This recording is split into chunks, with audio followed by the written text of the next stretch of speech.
युवाहरूले दिन प्रतिदिन देश छोडिरहँदा तपाईँले यस ओडामा भएका युवाहरूलाई यस ओडामै स्वरोजगार बनाउनका लागि के कस्ता कार्यक्रमहरू अगाडि ल्याइरहनु भएको छ ओडामा?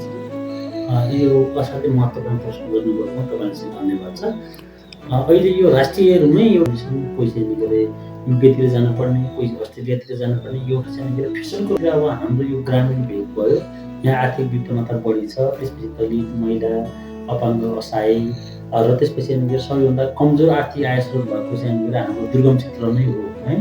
यसका लागि चाहिँ निकै हामीले युवाहरूलाई एउटा किसिममा आबद्ध गराएर होइन योजना के अरे सिपमूलक चाहिँ निकै योजनाहरू निर्माण गर्ने चाहिँ लगाउनु पर्ने आवश्यकता देखिन्छ। त्यसपछि अर्कोतिर सिप विकासका लागि पनि युवाहरूलाई चाहिँ निकै आवश्यक बजेट व्यवस्थापन गरेर यहाँभन्दा अहिले अगाडि चाहिँ हामीले युवाहरूको विषयमा अलिकति कम नै सोचिराखेको थियौँ होइन।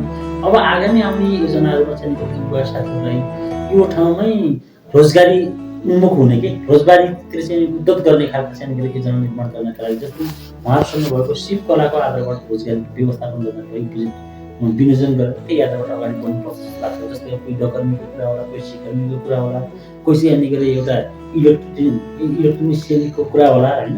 त्यसपछि अब यतातिर चाहिँ यहाँनिर साथीहरूले चाहिँ यहाँका युवाहरूलाई इच्छुक 18 देखि चाहिँ 22-23 वर्षसम्मका युवाहरूलाई यतातिर चाहिँ लगाउनुपर्छ भन्ने खालको हाम्रो छलफल चलिरहेको